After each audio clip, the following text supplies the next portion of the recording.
These two turds are back. Well, it's a little bit of body cam footage that we hadn't seen yet of them actually being arrested at the school. And quick disclaimer, look y'all, don't come up in my comments talking about you can't call them turds. BOZE is bullying some minors. Da, da, da. First of all, you're in the wrong place, okay? I got issues, and these two are actually fucking turds. And if I was a parent and my child went to school with these two fucking turds and they hurt my child, threatened to kill my child, or bullied my child, I'm calling them turds, and then I'm showing up at their mom's house. Look, I'm just saying, I got morals, but I don't have a halo over my head, okay? And these two are fucking turds. So here is the footage of the moment that they actually realized that their actions, plotting to kill their classmate, have consequences, and they get picked up. But also, as a little bonus, I have a news report that covers exactly what they did because I realized I didn't fully explain this attempted murder plot in the previous video. Let's watch a little of the body cam first, and then I'll take you guys over to that news segment, and then we'll finish it out. Is the cop just sitting, watching it? Did they already grab him? First name Neil, last name Quintana, Neil Quintana. I'm sorry. Take a minute to look at the room that we are in. These are children. These are children with way too much screen time. Hey, Brittany, do you know where Beth is? No. I'm going to stand out here. You guys need to turn it down more. Sorry, no. I'm sorry. Isabel? Yeah. You do me a favor, just stand up, put your hands behind your back. Am I crazy, or does she... I feel like she flashed a little smile as she was being arrested. I gotta run it back, kids. Do me a favor, just stand up, put your hands behind your back. Oh, okay, wait. Someone in chat before I even said it is that little smirk. You guys saw that. Oh, because we saw this from the previous video. Like, she doesn't take this seriously. To her, to get arrested, this is a little bit of clout. Girl, this was not the clout you thought it was gonna be, huh? Sorry. I'm sorry. And like, this needs to be an example. I know that these are 14, 15-year-old kids, but their actions affect other 14 and 15-year-old kids. And if I sit here and say, well, it hurts me to even pretend to say these words. Girl, if I were to sit here on this camera and watch what they did and then tell you guys, like, hey, they're just kids, it'll be okay, I'm doing a disservice to the public. These two need to be made an example of, because there are kids online every day that are consuming true crime content, that hate their lives, and they think, oh my God, if I go hurt somebody, I can be famous now and I can be someone. I can't believe that infamy is just going completely unchecked these days. And you know what? We all have the tools to combat infamy. And do you know what that tool is? Honey, it's a little bit of bullying and public shaming. I don't know how else to tell you. It is what it is. Actually, you know what? Let's watch the news report really quick before we get back into this, because I really need you guys to understand what these two fucking clowns did. These two girls are being tried as adults after police say they plotted to kill a classmate at Lake Brantley High School. Fox 35's Manny Martinez has the new documents that explain how and why. They are 14 and 15 years old, but they face attempted murder charges as adults. 15-year-old Isabella Valdez, who identifies as Jimmy, and 14-year-old Lois Lippert, best friends, according to Altamont Springs police. Investigators say Valdez planned to stab a Lake Brantley High School classmate last month in honor of Sandy Hook school shooter Adam Lanza. An arrest report shows she told investigators she heard voices telling her that if she killed the boy, she and Lanza would have a blood bond that would bring Lanza back to life. Shut the up. Do you know how egotistical you have to be as a child to believe that you are so powerful that your earthly actions can cause necromancy? That you can revive somebody that you read about on the internet from the dead? You're fucking thick. If you guys caught the original live stream that I did about these two, you heard everything that I had to say. Now, if you just saw it on YouTube later, you actually heard about 70% of what I had to say because we actually had to cut a lot of my ranting out of the video. They make my blood boil. And do you know why they make my blood boil? Because these two girls planned to kill another child that they went to school with in order to bond themselves further and to attempt a silly resurrection of a school shooter. You need to go, you do need to be tried as an adult, and you need to go away. You need to be out of society. You need to be away from me. You need to be away from my kids. You need to be away from my family. Shit. I don't even want you to talk to somebody that I spoke to once. You have to go away. The arrest report says Valdez stated she planned to wait for the boy in the upstairs bathroom where she would pull him inside, adding she would then stab him in the stomach or cut his throat. Investigators say she told them she had flowers for him and would leave them for his funeral. Wow. Licensed psychotherapist Dr. Janie Lacey says the details are alarming. When a teen reports hearing voices, for one, that stood out to me, and commanding them to harm others, that's a psychiatric emergency. Now, here's the difference between a psychotherapist and me. Because she has to say certain things because she's, a professional and she's XYZ. I'm going to tell you straight up, I don't think Isabella is hearing voices. I think she's fucking lying. I think Adam Lanza probably was actually hearing voices. That motherfucker was crazy. I don't really think she's hearing voices. And even if she was hearing voices, she has shown through her actions that she knows what she's doing is wrong. She praised the infamy that she was about to come into in the previous video because she knows what she did was wrong. There's a difference between hearing voices and being delusional and not knowing right from wrong. That's where we get that kind of insanity defense. And hearing voices, but it's really just you talking to yourself and you fucking did it. You're kidding me, bro. It's not a phase that teenagers go through. That's something that requires immediate professional evaluation. Lacey says the fascination with a school shooter is a troubling sign. When what we see, a young person expresses a desire to connect with a mass murder, for example, they're telling us that they see violence as their identity. Investigators were already familiar. She is correct about that. That is absolutely correct. And you know what? When a kid identifies or is praising a school shooter, it's also a cry for help because they're kind of telling adults, I'm so damaged that this is what I like.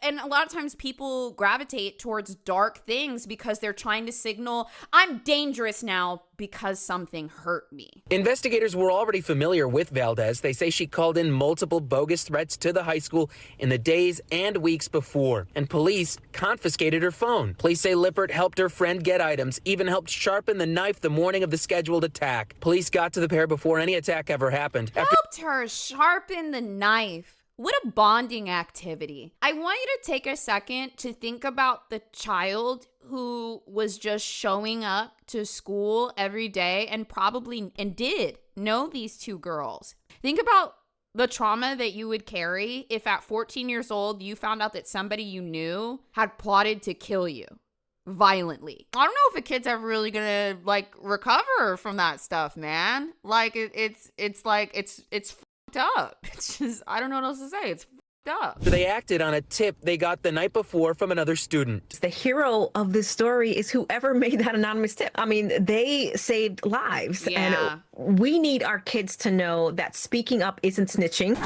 Yes. After a court hearing inside the jail Wednesday afternoon, Valdez's attorney didn't have anything to say to our cameras when he walked out. The teen suspects, they are spending their nights here at the county lockup on no bond. I almost forgot. We got a whole body cam of them getting arrested to watch. And you know what's really fucked up about her trying to claim I hear voices? She's fine. When people say that I heard voices or the voices told me to do something, the main thing, especially in court, is proving that the person didn't know right from wrong. Andrea Yates said that she was hearing voices and she believed that those voices were being honest. She wasn't, deciding right or wrong. Isabella knows through and through this is just wrong. She's aware. She's fully aware. You don't give a shit. Have they explained what's going on? He's coming. Yeah, all right. They haven't explained to you? So unfortunately, you are under arrest. You're being charged with attempted first-degree murder. First. Okay? And First. that's premeditated. You're going to be transported to the jail, and then you'll be able to get in contact with your parents there, okay?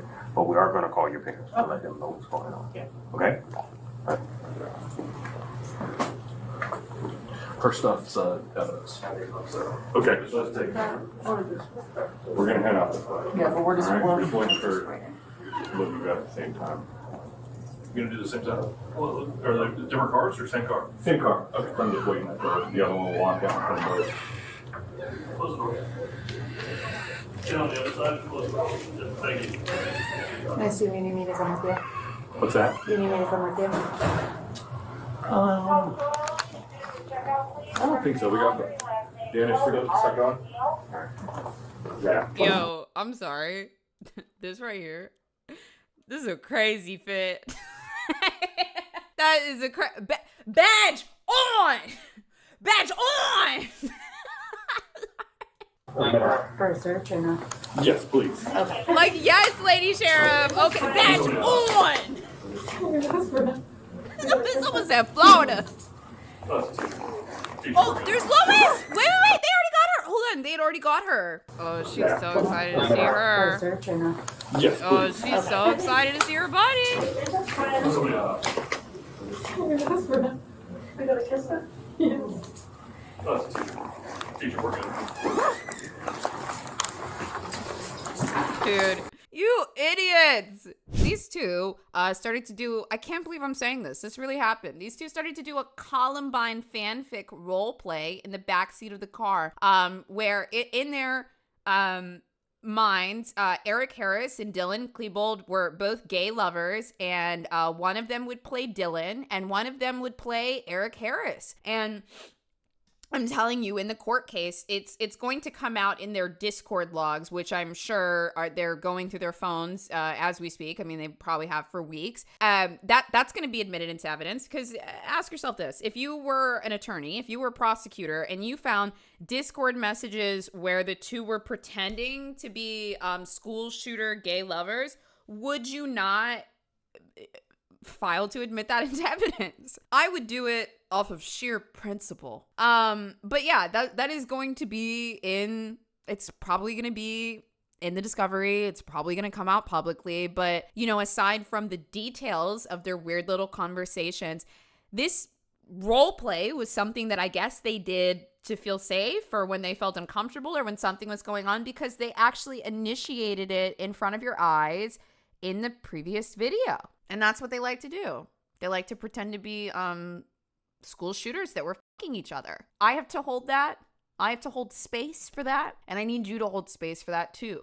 These two are so terminally online that they were pretending to be school shooters. They were fucking each other, and then they tried to murder one of their classmates. We're in this together now. Yeah, and they also said the true crime community is gonna think this is crazy or something like that. I don't even know. Yeah, at 14. God, embarrassing. Wow, there's really not much in this video, but look, I'm all over this case. I am not taking my foot off this case and these videos. I won't be doing it. Do you have anything hidden on you that may have been missed? Okay. If they find something that's hidden that we don't find, you will get an extra charge at the jail. So this is your time to talk. Oh my God, Gypsy said, "Is this the shit sisters?" I totally forgot about that. Isabel, Isabella? No, it's Isabel. Isabel actually asked her buddy, Lois, to pee in her mouth in the last video. Sorry, I have to remind you of a couple of these things. Then you guys would already remember. You get to, see everybody else find out, I guess. Weird duo. Just weird. And like, yo, there's some of you guys that fucking, I don't know, read fanfics about 80-year-old penguin tentacle monster fucking you. Just don't commit a crime. Just literally don't commit a crime, and don't commit a crime that ties specifically to the weird fanfics that you read, because it will be admitted into evidence. Hey, once we at least get them in the car, we'll go back and get their bags. God, she is loving this. Trish said it's evidence. Oh, the bags are. Oh, they're taking the bags as evidence? You said hers. Bags are evidence. Both of them? You guys can go, yeah. Okay. So they don't need their book bags. All right, have a seat. I think Isabella just comes from a fucked up home, and this is the route that she chose, and like, you know, we make choices. Bunch of y'all in here got PTSD, y'all got CPTSD, y'all got trauma, you know, and we make a choice every day. It is so easy to be bad. It is so easy to be bad when you are born from a bad environment. Like, sorry, babes, that's lazy. It just is. It is difficult to come from a bad environment and try to be good. It is difficult to come from a bad environment and try to just be neutral, you know? But what they're doing, like, it's easy mode. It's bitch shit, bro. Like, get some help. Officers asked school personnel to pull Valdez along with her best friend, 14-year-old Lois Lippert, out of class to conduct interviews. And here is where this story takes a very disturbing twist. When Valdez was asked if she thought about hurting herself or someone else, Valdez paused and said yes. Valdez said that she had a letter to give her parents after she was going to carry out her plan. She was asked how she would hurt the alleged victim, and Valdez stated that she had a knife, gloves, trash bags, and wipes in her backpack. Valdez then opened her backpack and handed over a white trash bag containing all the items she had described. Now, according to the police report, Valdez described her alleged target as, quote, perfect, and he reminded her of the Sandy Hook elementary school shooter, the same person behind that horrible tragedy in Connecticut in 2012, taking the Also, I think I said this before, but like, I judge all hybristophiliacs, but I especially judge you on the killers that you pick to worship. I will never forget running into an Albert Fish stand. Girl, what the fuck? Like, the Albert Fish used to put nails in his dick, okay? And trust me, he's done a lot more than that, but like, that's your boy? These two, Adam Lanza, the weirdest fucking school shooter of all time. I can't, like, if you know the personality types of all these people, like, Adam Lanza? Girl, what? Valdez stated that she heard voices telling her that Adam Lanza is the, I would say, like, of a lot of like well-known school shooters, Adam Lanza is really the only one that went to an elementary school and shot little children. A lot of school shooters, they go to their school or they go to a place that they know. It's a revenge thing. Adam went to a school with children and shot them. And this is who Isabel, this is who Isabel Valdez that they're talking about here, not only worshipped, but wanted to resurrect. She killed the alleged target, the Sandy Hook shooter, and her. They would have a blood bond, which would bring the shooter back to life. Think about just how disturbing that is for just a moment. Now, Valdez stated that she planned to wait for the target in the upstairs bathroom where she would pull him inside. Valdez stated that she would then stab him in the stomach or cut his throat. Valdez stated that she had flowers for him and would leave them for his funeral. Valdez had 2 cigarettes and a lighter with her, which she planned to smoke after killing the student. Valdez wanted to smoke the cigarettes after she killed him because she knew that she would be arrested. Valdez was then asked if she had told anyone else about her plans, and Valdez stated that she told Lippert, her best friend, that 14-year-old girl, also in the backseat of the car, as the two of them are laughing about this at a later time. Now, Valdez was asked whether she would consider the consequences, and Valdez replied, quote, jail or a psych ward, but it did not matter. She was still going to do it. She wanted to be with the shooter. Now, according to police, several interviews were conducted at the school, including a mental health interview where Valdez told an officer that she became fascinated with school shooters in middle school, but mostly the shooter from Sandy Hook. Valdez said that she had been stalking the alleged target and taking pictures of him with her phone and camera. And it should be noted that a camera was located and recovered from Valdez's bag during the investigation. Valdez stated another student was helping her follow the target on campus. Valdez said another student and Lippert knew about her obsession with the victim and the shooter. Valdez said that on January 22nd, she told Lippert about her plan to stab the victim the next day. What's even more chilling is that Valdez allegedly posted the student's photo on TikTok using the caption, "I love Sandy Hook," because to her, that student looked like the Sandy Hook shooter. Now, according to the report, Valdez first came up with the plot to kill her classmate 3 months prior, and Lippert was made aware of it the day before she planned on carrying it out, with Valdez even asking Lippert allegedly to make... She's going to throw her completely under the bus, because you know what they're going to do? They're going to have some kind of child therapist or whatever that comes in and talks to both of them, and she's going to be, I think she's going to be easier to get through to, and she's gonna throw that other girl under the bus hard. Drawings for her, and when we get to those drawings a little later on, they are incredibly disturbing. Now, the same morning as the interviews with deputies, they say that Valdez also, I think this is just some Columbine copycat shit, because the Columbine killers, they also had some horrifying drawings that were in their journal. I don't even think y'all like to draw. I don't think y'all like to draw. And you know, if you are good at drawing, I don't think that you like to draw murderous stuff. I think that you guys saw that the Columbine killers also drew things that were in their journal, and you fucking did that too, dude. Lois and Isabel initially became friends because Lois drew smut. And so sometimes she would draw smut of the school shooters for Isabel. Let that sink in! After the killing, Valdez told police that she was going to make a blood ritual for the Sandy Hook shooter. Valdez stated that she was going to take the photos that she brought of the student and place them against his body. Valdez believes that this blood ritual would show her devotion to the shooter. Valdez stated that she heard voices saying that if she carried out the killing, the shooter's voice would come back to her. Valdez stated that she used to hear the shooter's voice, but no longer does. That was not the shooter's voice, honey. That was you. That was you.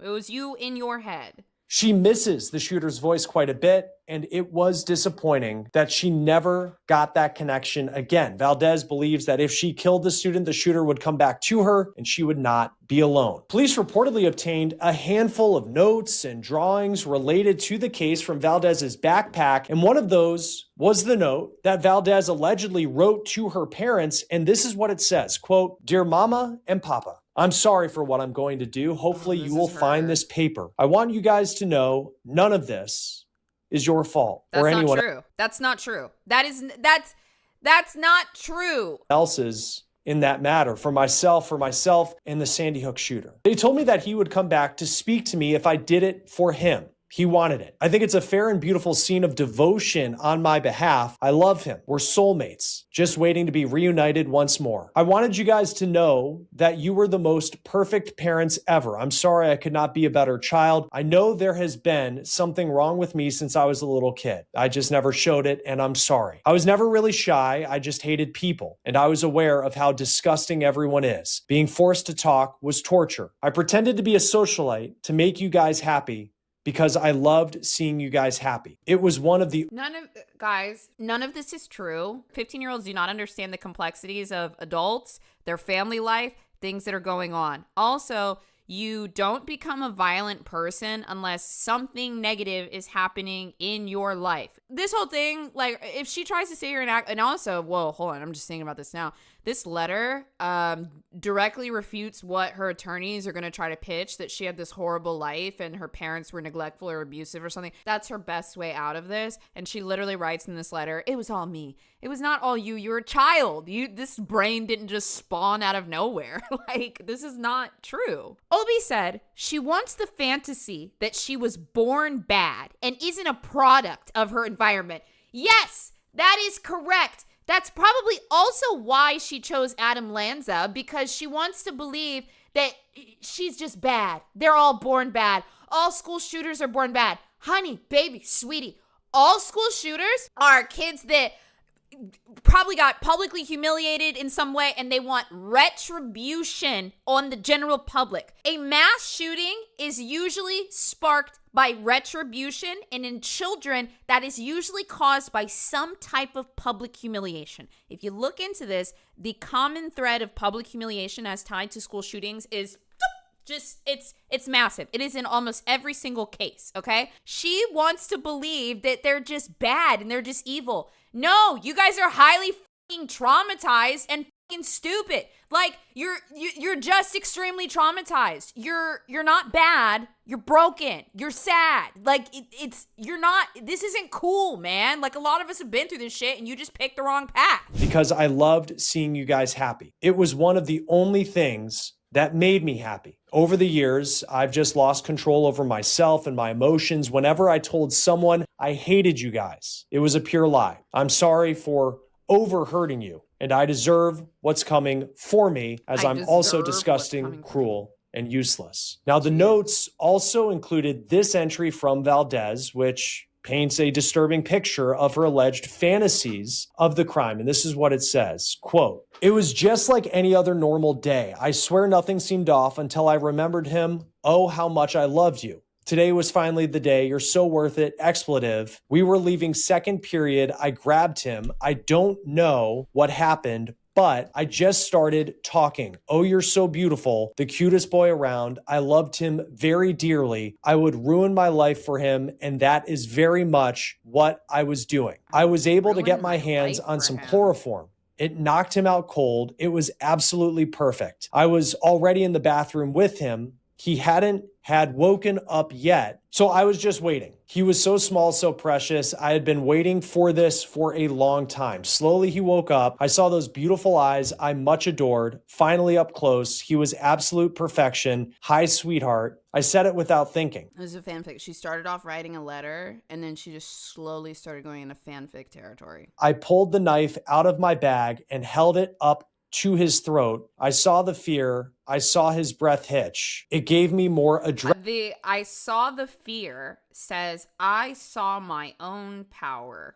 That's what she means by that. I saw that I had the power to make somebody fear for their life, and that made me feel good. If you have a knife or a gun in your hand and you hold it up to a person, they will feel fear. They will feel it. You are not special for that. Anybody can do that. I pulled my phone out and started recording. Can you smile at the camera? I held the knife closer to his throat. I watched as he forced him a soft smile just for me. Now, when you look at these entries allegedly written by Valdez, it starts to add a darker layer to this case, already described through the police report, and ultimately puts you in the mind of the student allegedly trying to carry out this murder plot. And this alleged plot isn't described through just words alone. You have the drawings that police found allegedly made by Lippert that are just as chilling. Several images appear to show a male figure with a rope around their neck. Are these South Park characters? Or victim to a violent attack. Several more images appear to show Valdez interacting. I don't know that much about art. I think these are like, aren't these like good drawings? What are you doing? With the Sandy Hook shooter, the drawing with the face redacted. Hold on. I'm sorry. Wait, is this supposed to be Isabel holding Adam Lanza? Never mind, it's a bad drawing. Images appear to show Valdez interacting with the Sandy Hook shooter. The drawing with the face redacted appears to show Valdez holding a male figure up, writing the caption, "You're so beautiful like a porcelain doll." Now, along with several other drawings depicting— Wow, drawings, are these drawings of Isabel getting kissed on by her favorite school shooters? So beautiful like a porcelain doll. Now, along with several other drawings depicting romantic or sexual themes with male figures. After reading the police report, watching this footage, and then you look at the notebook entries, it's hard to find words to put all of this into context. But again, all of this information, all of this case, all the alleged admissions that you hear these two suspects make, eventually, this could be in front of a jury. All of this potentially could be ammunition for prosecutors. Now, here's what we know. There she is. The school shooter porn drawer. Both Valdez and Lippert made their first court appearances in court February 4th. They had their arraignment March 13th, and that's when they were denied bond. Now, according to court records, Valdez pleaded not guilty to charges of attempted first-degree premeditated murder, attempted first-degree felony murder, armed burglary of a structure, attempted aggravated child abuse with a deadly weapon, possession of a weapon on school property, and aggravated stalking. She's due back in court April 29th. As for Lippert, she pleaded not guilty as well to the same charges, minus the aggravated stalking, and she's due back in court also on April 29th. Like I said, I'll be here for every video and every update. And y'all that want to leave the true crime community, you can go. I mean, you could stay, but you just got to leave the hybristophiliac community. Come on. Look, chat's right here. Chat, let them know. We'll take you in. Just stop that shit. And if you were, I don't know, looking at Columbine porn, just don't tell us about it. Don't tell us. Just have a seat just have a seat and act normal, bitch. That's all I gotta say.